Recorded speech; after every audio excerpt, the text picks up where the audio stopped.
रहस्यमयी गर्भ। 60 वर्ष की उर्मिला शहर के बाहरी हिस्से में अपने छोटे से घर में अकेली रहा करती थी। एक रात शहर में बहुत जोर का तूफान आया। जोर जोर से हवाएं और आंधी तूफान के साथ तेज बारिश होने लगी। उन आवाजों को सुनकर कोई भी घबरा जाता, लेकिन उर्मिला घर के सारे खिड़की दरवाजे बंद कर गहरी नींद में सो रही थी। रात के लगभग 12 बजे होंगे कि किसी ने उर्मिला के घर का दरवाजा खटखटाया। दरवाजे के खटखटाने की आवाज सुनकर उर्मिला की नींद खुलती है। आखिर इतनी रात को कौन आया होगा? उर्मिला जाकर दरवाजा खोलती है तो सामने लगभग 26 साल की बेहद सुंदर लड़की को खड़ा देख हैरान रह जाती है। कौन हो बेटा, और इतनी रात को इतने भयंकर तूफान में कहाँ भटक रही हो? चाची, आपने मुझे पहचाना नहीं? मैं आपकी दूर की रिश्तेदार शालिनी। अरे हाँ, बचपन में तुझे देखा था। इतनी जवान हो गई है, कैसे पहचान में आती। लेकिन तू यहाँ क्या कर रही है, और वो भी ऐसी अंधेरी तूफान भरी रात में? उर्मिला की बात सुनते ही शालिनी की आंखों से आंसू बहने लगे। वो फूट फूट कर रोने लगी। ये देखकर उर्मिला को कुछ समझ में नहीं आया और उसने शालिनी का हाथ पकड़कर घर के अंदर आने के लिए कहा। जैसे ही शालिनी घर के अंदर रोशनी में आई, उर्मिला की नज़र उसके पेट की तरफ गई, जिसे देखकर ये साफ पता चल रहा था कि वो प्रेग्नेंट है। अरे, तू तो पेट से है। ऐसी हालत में इतने भयंकर तूफान में आधी रात को बाहर भटक रही है। आखिर बात क्या है बेटा, मुझे सब कुछ साफ साफ बता। क्या बताऊं चाची, ये सब जिसकी वजह से हुआ है उसके बारे में बताने में भी मुझे शर्म आती है। मैंने घर वालों की मर्जी के खिलाफ जाकर एक लड़के से शादी कर ली थी, पर वो शादी के 1 महीने बाद ही मुझे छोड़कर चला गया। छोड़कर चला गया का क्या मतलब? क्या उसके साथ कोई हादसा हो गया? नहीं, उसे कोई दूसरी लड़की पसंद आ गई और मेरी प्रेगनेंसी की खबर सुनते ही उसने मुझे बेसहारा छोड़ दिया। उसके बाद मैं अपने घर गई, लेकिन माँ पापा ने मुझे घर में कदम तक नहीं रखने दिया। तभी मुझे आपकी याद आई। कोई बात नहीं, कोई बात नहीं, तुमने यहाँ आकर अच्छा ही किया। एक काम करो, तुम आराम करो। वैसे भी ऐसी हालत में इतना घूमना फिरना और इस तरह आधी रात को बाहर भटकना ठीक नहीं होता। प्रेग्नेंट औरत को आधी रात को घर से बाहर नहीं निकलना चाहिए। बुरी आत्माएं उस पर अपना असर दिखा सकती है। और इतना कहकर उर्मिला ने शालिनी को एक दूसरे कमरे में जाकर आराम करने के लिए कहा। लेकिन जैसे ही शालिनी अपने कमरे में जाने लगी, अचानक से उर्मिला ने उसे रोक लिया। एक बात बताओ बेटा, तुम्हारा कौन सा महीना चल रहा है? पेट देखकर तो लगता है कि लगभग 6 महीने पूरे हो गए होंगे। उर्मिला की बात सुनकर शालिनी के होठों पर मुस्कुराहट आ गई। चाची जी, अभी सिर्फ 1 ही महीना हुआ है। शालिनी की बात सुन उर्मिला दंग रह गई। उसे समझ में नहीं आ रहा था कि प्रेगनेंसी के पहले ही महीने में शालिनी की हालत ऐसी क्यों थी। लेकिन फिर उसने बात को नजरअंदाज कर शालिनी को आराम करने के लिए कहा और खुद भी कमरे में जाकर सो गई। अभी कुछ ही घंटे बीते थे कि अचानक से एक बच्चे के बड़े ही अजीबोगरीब बेढंगे तरीके से रोने की आवाजें उर्मिला के घर में गूंजने लगी। उन आवाजों को सुनकर उर्मिला की नींद फिर से खुलती है। ये अचानक बच्चे के रोने की आवाज कहां से आने लगी? उसने उठकर चारों तरफ देखा, पर वहां उसे कोई नजर नहीं आया।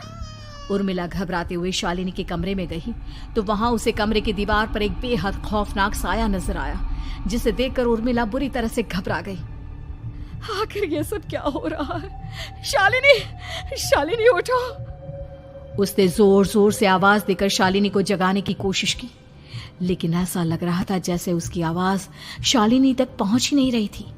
कमरे की दीवार पर एक बहुत बड़ा और बेहद डरावने दिखने वाले इंसान का साया और एक बच्चे के अजीबोगरीब ढंग से रोने और चीखने की आवाजें अब उर्मिला को ज्यादा डराने लगी थी।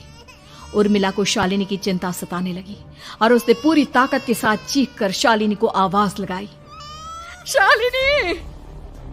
तभी अचानक सब कुछ एकदम पहले जैसा हो जाता है और उर्मिला की आवाज सुनकर शालिनी की नींद खुलती है।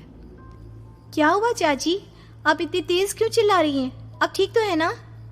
अभी अभी मैंने तुम्हारे कमरे में कुछ अजीब सा देखा। तुम ठीक हो ना शालिनी? मुझे यहाँ एक बच्चे के रोने की आवाज़ें आ रही थी।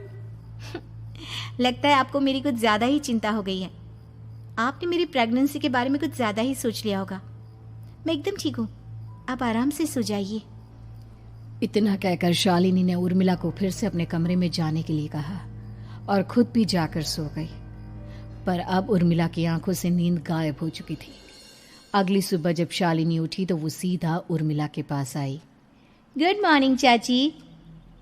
तभी अचानक उर्मिला की नज़र शालिनी के पेट पर पड़ती है, जिस पर नीले रंग से एक अजीब सी आकृति नजर आ रही थी। शालिनी, ये तुम्हारे पेट को क्या हुआ? मैंने इतनी औरतों को देखा है, ऐसा तो किसी के साथ नहीं होता। शालिनी ने जैसे ही अपने पेट की तरफ देखा तो उसे वहां कुछ भी नजर नहीं आया। चाची कुछ भी तो नहीं है, सब कुछ एकदम नॉर्मल है। आपको क्या अजीब लग रहा है? इससे पहले कि उर्मिला उसके सवाल का कोई जवाब देती, अचानक से शालिनी के पेट में जोर जोर से दर्द होने लगा। वो बुरी तरह दर्द से तड़पने लगी। चाची, चाची। ये सब देखकर उर्मिला बहुत घबरा गई। उसने धीरे धीरे शालिनी के पेट को सहलाना शुरू किया, लेकिन शालिनी का दर्द कम नहीं हुआ। उर्मिला जाकर रसोई से पानी का गिलास लेकर आई और शालिनी को पानी पिलाने की कोशिश करने लगी। ले बेटा, पानी पी ले, तुझे आराम मिलेगा। ले ले। नहीं चाची, मुझे बहुत तेज दर्द हो रहा है। अरे थोड़ा पी ले बेटा। जैसे ही उर्मिला ने शालिनी को पानी पिलाया, उसने देखा कि गिलास में बचा पानी का रंग नीला पड़ गया और शालिनी की आंखें अजीब हो गई। उसके पेट पर बच्चे का एक डरावना चेहरा नजर आने लगा। ये सब देखकर उर्मिला की डर से हालत खराब होने लगी, पर तभी शालिनी का दर्द ठीक हो गया। बेटी, अभी तुम्हारा दर्द ठीक है तो ऐसा करो, तुम थोड़ी देर आराम कर लो। शालिनी को आराम करने के लिए कहकर उर्मिला तेज कदमों से चलकर घर से बाहर निकल जाती है और पास ही रहने वाली एक औरत कालिंदी के पास पहुंचती है। अरे उर्मिला बहन, बड़े दिनों बाद दिखाई दी, क्या हुआ? बहुत घबराई हुई सी लग रही हो, सब ठीक तो है ना? क्या बताओ कालिंदी बहन, मेरी एक दूर की रिश्तेदार आई हुई है। वो पेट से है और उसके साथ ना अजीब अजीब चीजें हो रही है। अब उर्मिला सारी बात कालिंदी को बताती है, जिसे सुनने के बाद काले जादू और तंत्र विद्या की माहिर कालिंदी एक ताबीज बनाकर उसे देती है। बहन, मुझे शालिनी पर किसी बुरी आत्मा का साया लगता है। ये ताबीज ले जाओ, आज रात को 12 बजे उसे पहना देना, फिर सब ठीक हो जाएगा। उर्मिला ताबीज लेकर घर वापस आती है और अब आधी रात के होने का इंतजार करने लगती है। जैसे ही आधी रात होती है, वो नींद में सोई शालिनी को ताबीज पहना शांति से अपने कमरे में आकर अपने पलंग पर लेट जाती है। अब सब ठीक हो जाएगा। ये सोचकर उर्मिला शांति की एक सांस ही लेती है कि तभी अचानक उसकी आंखों के सामने कुछ ऐसा आता है जिसे देखकर उर्मिला डर से चीखने लगती है। तुम कौन हो? कौन हो तुम? जाओ यहाँ से, जाओ जाओ यहाँ से। तभी उर्मिला की एक जोरदार दर्द भरी डरावनी चीख वहां पर गूंज गई। उर्मिला की आंखों के सामने एक बच्चा खड़ा हुआ था, जिसका पूरा शरीर किसी बूढ़े की तरह नजर आता था, लेकिन मुंह किसी नवजात बच्चे की तरह था। उसकी आंखें गुस्से से लाल थी और वो घूर घूर कर उर्मिला की तरफ देखा जा रहा था। कौन हो तुम? कौन हो? उर्मिला के चीखते ही वो बच्चा जोर जोर से रोने लगा। घबराकर उर्मिला ने अपने हाथों को अपने कानों पर रख लिया। उसकी समझ में नहीं आ रहा है कि आखिर ये सब उसके साथ क्या हो रहा है। कौन हो तुम? कौन हो? क्या चाहते हो मुझसे? जाओ जाओ यहाँ से, आखिर तुम हो कौन? तभी अचानक से उर्मिला के पूरे घर में लाल रंग की रोशनी फैल गई। वो बच्चा धीरे धीरे कदमों से चलता हुआ उर्मिला की तरफ बढ़ने लगा। किसी नवजात पैदा हुए बच्चे के जैसे उसके रोने की आवाज अब उर्मिला के कानों में गूंज रही थी। लेकिन कुछ ही सेकंड में वो चुप हो गया और उसने बेहद खतरनाक आवाज में उर्मिला के सवाल का जवाब दिया। मैं वो हूँ जो अब तक पैदा नहीं हुआ, लेकिन जब मैं पैदा हो जाऊंगा तो वो होगा जो अब तक कभी नहीं हुआ। ये क्या कहना चाहते हो तुम? ऐसा क्या हुआ जो अब तक नहीं हुआ? तबाही होगी, तबाही।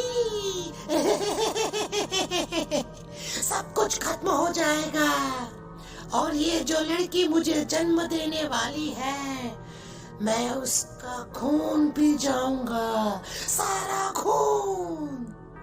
उस बच्चे की बात सुनते ही उर्मिला बुरी तरह घबरा गई। उसका एक बुजुर्ग आदमी जैसा शरीर, एक नवजात बच्चे जैसा चेहरा, ये दोनों ही बातें उर्मिला की समझ से बाहर थी। तभी वो बच्चा अचानक गायब हो गया। घर का माहौल फिर से पहले जैसा हो गया। लाल रंग की रोशनी भी अब गायब हो चुकी थी। उर्मिला दौड़कर शालिनी के कमरे में पहुंची, जहां वो गहरी नींद में सोई हुई थी, पर उसके गले का ताबीज गायब हो चुका था। उठो उठो शालिनी, उठो बेटा, मुझे तुमसे जरूरी बात करनी है। अरे चाची, क्या हुआ? इतनी रात को आप परेशान क्यों कर रही हैं? सब ठीक है ना? अभी जब तुम सो रही थी ना, तो मैंने तुम्हारे गले में एक ताबीज पहनाया था। कहाँ गया बेटा, बताओ मुझे। शालिनी ने चारों तरफ अपनी नजरें घुमाकर देखा, लेकिन वहां पर कोई ताबीज नहीं था। वह हैरानी से उर्मिला के चेहरे की तरफ देखने लगी। उसे समझ में नहीं आ रहा था कि आखिर उर्मिला किस ताबीज के बारे में बात कर रही थी। नहीं चाची, यहाँ कोई ताबीज नहीं है। लगता है आपने कोई बुरा सपना देखा है। मैंने कोई बुरा सपना नहीं देखा। खैर छोड़ो, तुम अब सो जाओ, कल सुबह बात करते हैं। डर और घबराहट की वजह से उर्मिला की आंखों से नींद तो जैसे बिल्कुल गायब हो गई थी। अगली सुबह उर्मिला बिना कोई देर किए गांव के बाहर एक छोटी सी झोपड़ी में रहने वाले बूढ़े पंडित के पास पहुंची। पंडित जी, मेरी मदद कीजिए। अरे आओ आओ उर्मिला, क्या हुआ? सब ठीक तो है ना? क्या बताओ पंडित जी, बहुत बड़ी मुसीबत है। मेरी दूर की एक रिश्तेदार लड़की पेट से है और उसके साथ बहुत डरावनी चीजें हो रही है। कल रात को तो एक अजीब सा दिखने वाला बच्चा मेरी आंखों के सामने आकर खड़ा हो गया था। ये तुम क्या कह रही हो? मुझे साफ साफ बताओ कि आखिर तुमने क्या देखा? उर्मिला ने अपने साथ हुई बीती रात की पूरी घटना पंडित जी को बताई, जिसे सुन पंडित जी के माथे पर चिंता की लकीरें उभर आई। अनर्थ होने वाला है, अनर्थ। बरसों पहले भी उस हैवान ने एक लड़की के पेट से जन्म लिया था और उसके बाद उस शहर को पूरी तरह से तबाह कर दिया। कैसी विपदा पंडित जी, कैसी बात कर रहे हैं आप? बताइए मुझे, और इसका उपाय क्या है? इसका उपाय तो है, लेकिन बहुत कठिन है। हो सकता है कि उस उपाय को करने के दौरान तुम्हारी जान भी चली जाए। मुझे मेरी जान की कोई परवाह नहीं, पर आप जिस तबाही के बारे में बात कर रहे हैं, बस वो नहीं होनी चाहिए। लाखों लोगों की जान बचाने के लिए मैं कुछ भी करूंगी। तो ठीक है, मेरी बात ध्यान से सुनो। बरसों पहले एक भयानक तांत्रिक ने अपनी तंत्र क्रिया के जरिए एक मासूम लड़की के साथ रिश्ता बनाकर उसके पेट से जन्म लिया था। इस तरह से वो अपने जैसे लोगों की संख्या इस दुनिया में बढ़ाना चाहता था। आपके कहने का मतलब है कि शालिनी के पेट से भी उस शैतान को जन्म लेना है, इसलिए उसने उसके साथ ये सब किया है। ठीक पहचाना तुमने। अब मैं तुम्हें एक ऐसा सिंदूर दूंगा जिसे तुम्हें ले जाकर उस लड़की के पेट पर लगाना होगा। क्या ऐसा करने से सब कुछ ठीक हो जाएगा? नहीं उर्मिला, ये सब इतना आसान नहीं। उस लड़की के पेट पर सिंदूर लगाने के बाद तुम्हें उसका पेट काटकर उस हैवान को बाहर निकालना होगा। नहीं पंडित जी, मैं ये सब नहीं कर सकती। मैं भला एक जिंदा लड़की के पेट को अपने हाथों से कैसे काट सकती हूँ?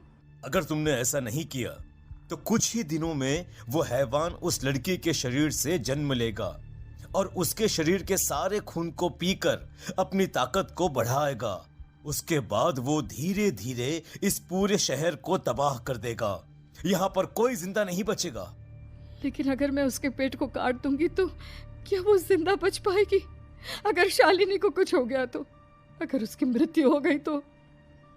ऐसा कुछ नहीं होगा उर्मिला, तुम्हें अपने मन को पक्का करके ये काम करना ही होगा। सिंदूर लेने के बाद उर्मिला झोपड़ी से बाहर निकलने ही वाली थी कि तभी पंडित जी ने उसे पीछे से आवाज देकर रोका। उर्मिला, उस लड़की का पेट काटकर हैवान को बाहर निकालना ही काफी नहीं होगा। तुम्हें ध्यान रखना होगा कि ये सब करते हुए उस बच्चे का जो आधा बूढ़े का शरीर है उस पर सिंदूर की एक बूंद भी ना लगने पाए, क्योंकि अगर ऐसा हुआ तो वो तुम्हें और बाकी सबको कच्चा खा जाएगा। पंडित जी की बात सुन उर्मिला की आंखें फटी रह गई और उसके शरीर में डर की लहर दौड़ गई। फिर भी उसने हिम्मत की। ठीक है पंडित जी, मैं पूरी कोशिश करूंगी कि मैं उस हैवान को वहीं के वहीं खत्म कर पाऊं। इसके बाद उर्मिला तेज कदमों के साथ घर वापस आती है। दिन बीतता है, रात का अंधेरा छाने लगता है। शालिनी खाना खाकर सोने चली जाती है और उर्मिला लगातार उसके गहरी नींद में सो जाने का इंतजार करने लगती है। जिसके बाद उर्मिला दबे कदमों से शालिनी के कमरे में पहुंच गई। मुझे ये करना ही होगा। अब उर्मिला ने धीरे धीरे शालिनी के पेट पर पंडित जी का दिया सिंदूर लगाना शुरू किया। उर्मिला के हाथ बुरी तरह से कांप रहे थे। उसके एक हाथ में चाकू था जिससे वो पेट काटने वाली थी। उर्मिला ने एक नज़र शालिनी के चेहरे की तरफ देखा और फिर डरते हुए उसके पेट पर चाकू चलाना शुरू किया। कमाल है, मैं इसका पेट काट रही हूँ और ये आराम से सो रही है। इसे दर्द नहीं हो रहा क्या? तभी अचानक उर्मिला के कानों में बच्चे की रोने की आवाज सुनाई देने लगी। उसने घबराकर चारों तरफ देखा पर वहां पर कोई नहीं था। बस रोने की आवाज लगातार आ रही थी। उर्मिला बिना रुके लगातार शालिनी के पेट को काटती रही। उसे इस बात का भी ध्यान रखना था कि सिंदूर बच्चे के बूढ़े आदमी वाली शरीर के हिस्से पर ना लगे। कुछ ही देर में वो हैवानी बच्चा उर्मिला के हाथों में था। उसने बड़ी ही सावधानी से उस बच्चे को बाहर निकाला और पंडित जी के कहे अनुसार उसे घर से दूर जलाने के लिए ले गई। पर तभी उसके सामने वही बूढ़े शरीर और बच्चे के चेहरे वाला बच्चा आ गया। अपनी गोद में और सामने भी बच्चे को देखकर उर्मिला हैरान रह गई। मुझे मारोगी? मुझे इतनी हिम्मत कैसे आ गई तुम्हारी? तुम पैदा नहीं हुए हो और मुझे पता है जब तक तुम्हारा जन्म नहीं हो जाता तो मुझे कुछ नहीं कर सकते। इतना बोलते ही उर्मिला तुरंत उस बच्चे को घास के ढेर पर फेंक कर उसमें आग लगा देती है। जिसके तुरंत बाद वो बूढ़े आदमी के शरीर और बच्चे के चेहरे वाला अजीब तांत्रिक का भूत भी वहां से गायब हो जाता है। कुछ देर बाद उर्मिला घर पहुंचती है तो वो ये देखकर हैरान रह जाती है कि शालिनी का पेट अपने आप जुड़ चुका था। शुक्र है भगवान का और उन पंडित जी का, अब सब ठीक हो जाएगा। सुबह शालिनी सोकर उठती है तो अपना पेट देख बुरी तरह घबरा जाती है। चाची, चाची ये सब क्या हो गया? मेरा पेट अचानक कम कैसे हो गया? मेरा बच्चा कहाँ गया चाची? बेटी, वो बच्चा नहीं, एक खतरनाक तांत्रिक था जो तुम्हारे कोख से जन्म लेकर सबको मार देना चाहता था। वो पैदा होते ही तुम्हारी जान भी ले लेता, इसलिए मैंने पंडित जी के बताए उपाय से उसका खात्मा कर दिया है। अब सब ठीक है। शालिनी को उर्मिला की बात समझ में नहीं आती। जिसके बाद शालिनी को पूरी बात उर्मिला आराम से समझाती है। अब वो दोनों ही भगवान का शुक्र अदा करती हैं और एक साथ रहने लगती। पापा बन गए जेंटलमैन। शर्मा जी को कई लोग कंजूस समझते हैं, हालांकि वो हमेशा ही सेविंग्स की बात करते रहते हैं, पर कंजूस तो वो बिल्कुल भी नहीं है। उनकी सैलरी पूरी वो अपने परिवार पर खर्च कर देते हैं और जो कुछ बचता है उसे बैंक में जमा कराते हैं। उनके घर वाले और दोस्तों के बार बार बोलने के बावजूद भी वो खुद के लिए कुछ नहीं खरीदते। धीरे धीरे सबने बोलना ही छोड़ दिया। सिर्फ उनकी बेटी श्रेया अभी भी उन्हें इस चीज पर टोकती है। अच्छा सुनिए, आज आप ना बाहर जाएंगे ना तो मेरे लिए एक नई कढ़ाई ले आएगा, ये वाली जल के काली हो गई है। ऑफिस से लौटते वक्त ले आऊंगा, ठीक है? और खुद के लिए भी थोड़े नए कपड़े ले लो पापा। कब तक वही 6 जोड़ी कपड़े और ये पुरानी अटैची लेकर घूमोगे? पार्टी शादियों में पहनने के लिए भी आपके पास कुछ नहीं है पापा। अरे पैसे क्यों फालतू में खर्च करने हैं? ये कपड़े ठीक तो है, और पार्टीज और शादियों में वो मुझे बुलाते हैं, ना कि कपड़ों को। देखा श्रेया, तुझे बोल बोल के थक गई हूँ। तेरे पापा को कोई नहीं समझा सकता। श्रेया, तुम्हें कुछ चाहिए तो बताओ, ले आएंगे, ठीक है? मुझे फिलहाल किसी चीज की जरूरत नहीं है।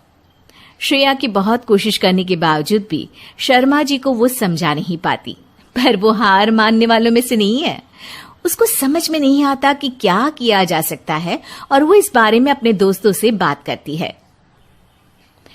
यार मुझे समझ में नहीं आ रहा कि क्या करूं कि पापा थोड़ा खर्च खुद पर भी तो कर ले। अरे ये तो अजीब है, एक आदमी इतनी मेहनत करके पैसे कमाता है पर खर्च नहीं करता। तूने अंकल से जिद करके देखा क्या? हाँ यार, सब करके देख लिया। मैं उनसे अगर गाड़ी भी मांग लूं ना तो मेहनत करके वो भी मुझे ला देंगे। पर परसों मैंने उनके लिए 80 रुपए की आइसक्रीम मंगवाई थी तो उनके गले से वो भी नहीं उतरी। अरे सुनना, मेरे पास एक आइडिया है, पर उसके लिए थोड़ी मेहनत और थोड़ी एक्टिंग करनी पड़ेगी। तू रेडी है क्या ये सब करने के लिए? हाँ हाँ ठीक है, तेरा आइडिया भी ट्राई करके देखते हैं ना। श्रेया और उसके दोस्त एक प्लान बनाते हैं। प्लान की तैयारी भी कर ली जाती है। अब बस बारी है श्रेया की। प्लान को पूरा उसे ही तो करना था। अगली सुबह जब शर्मा जी बाथरूम में नहा रहे होते हैं, ऑफिस जाने से पहले शर्मा जी के बॉस का फोन आता है जो कि श्रेया उठाती है। शर्मा जी के बाथरूम से निकलते ही श्रेया उन्हें बताती है, पापा आपके बॉस का फोन आया था, वो आपको किसी मीटिंग के लिए राज होटल में बुला रहे हैं। क्या? राज होटल? वो तो बहुत महंगा है। हाँ, और उधर का एक ड्रेस कोड है, आप कुछ भी पहनकर उस होटल में नहीं जा सकते पापा। अच्छा। हाँ, चलिए मैं आपको लेकर चलती हूँ कपड़े लेने। श्रेया शर्मा जी को शहर के एक जाने माने टेलर के पास ले जाती है, जहां वो उन्हें समझाती है कि राज होटल में जाने के लिए उन्हें सूट, कोट, जूते, बेल्ट सब चाहिए। वहां वो अपनी चप्पल पहनकर नहीं जा पाएंगे। शर्मा जी थोड़े डरे डरे से कपड़े सिलेक्ट करते हैं और फाइनली जब सिलेक्ट हो जाता है तब शर्मा जी को उनकी बॉस का फिर से कॉल आ जाता है। अब जी सर, मैं बस आज की मीटिंग के लिए कपड़े ही खरीदने आया था सर। जी सर, वही मीटिंग जिसके बारे में आपने बोला था होटल राज में। क्या आपने कोई कॉल नहीं किया ऐसा? ठीक है सर, मैं यहाँ से जल्दी से निकलकर ऑफिस पहुंचता हूँ सर। जी जी जी ठीक है सर। श्रेया का झूठ पकड़ा गया था और उसका प्लान फेल हो गया था। शर्मा जी ने लगभग सारे नए कपड़े खरीद ही लिए थे, पर वो पैसे देने से खुद को रोक लेते हैं उनके बॉस के फोन के बाद, और वो श्रेया की तरफ पलटते हैं। हाश, इतने सारे पैसे बच गए। आज तुम्हारे झूठ की वजह से इतना बड़ा खर्चा हो जाता मेरा। वो तो अच्छा हुआ कि बॉस का फोन आ गया और मैं बच गया। पर पापा, आप कितने हैंडसम लग रहे हो, एकदम जेंटलमैन। श्रेया की बात सुनकर शर्मा जी आईने की तरफ पलटते हैं। खुद को सूट कोट में देखकर वो भी हल्का सा मुस्कुराते हैं और कैशियर को जाकर पैसे दे देते हैं। ठीक है, तुम कहती हो तो इस बार ले लेता हूँ, पर सिर्फ तुम्हारे कहने पर, और सिर्फ इस बार। अगली बार आप खुद ही के कहने पर खरीद लेना, तो मुझे इतनी मेहनत नहीं करनी पड़ेगी पापा।